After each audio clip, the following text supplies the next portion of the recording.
बहुत पुरानी बात है। दक्षिण भारत में एक राजा राज्य करता था। राजा का राज्य समुद्र के किनारे था। राजा को भोजन के साथ मछलियां खाने का बहुत शौक था।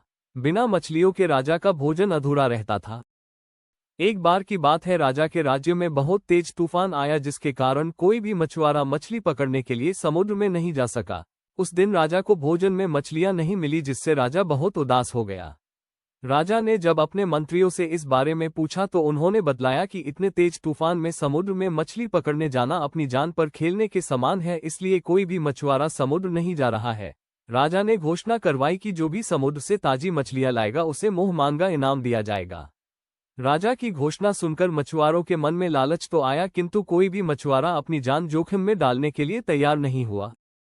उसी राज्य में एक बहुत ही गरीब मछुआरा रहता था। उसे जब राजा की इस घोषणा का पता चला तो अपनी दरिद्रता दूर करने के लिए वह अपनी जान की परवाह किए बगैर समुद्र में चला गया।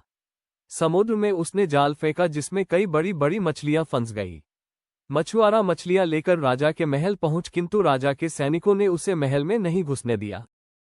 राजा के एक खास मंत्री ने मछुआरे को ताजी मछलियों के साथ देखा तो मछुआरे को अपने साथ राजा के पास ले जाने के लिए तैयार हो गया। मंत्री जानता था कि राजा मछलियां देखकर बहुत अधिक प्रसन्न होगा और इसके बदले मछुआरे को बहुत सारा धन देगा, इसलिए उसने मछुआरे के समक्ष एक शर्त रखी कि जो भी इनाम मिलेगा उसका आधा हिस्सा मंत्री अपने पास रखेगा। मछुआरा मंत्री की बात मान गया और मंत्री मछुआरे को लेकर राजा के पास पहुंचा। मछुआरे के पास ताजी ताजी मछलियां देख राजा बहुत खुश हुआ। राजा ने मछुआरे को मुंह मांगा इनाम मांगने के लिए कहा। मछुआरा राजा से हाथ जोड़कर बोला, महाराज, मुझे 20 कोड़े मारे जाएं। मछुआरे की बात सुनकर राजा को बड़ा आश्चर्य हुआ और उसने फिर से मछुआरे से कुछ मांगने के लिए कहा, किंतु मछुआरे ने फिर 20 कोड़े खाने का इनाम मांगा।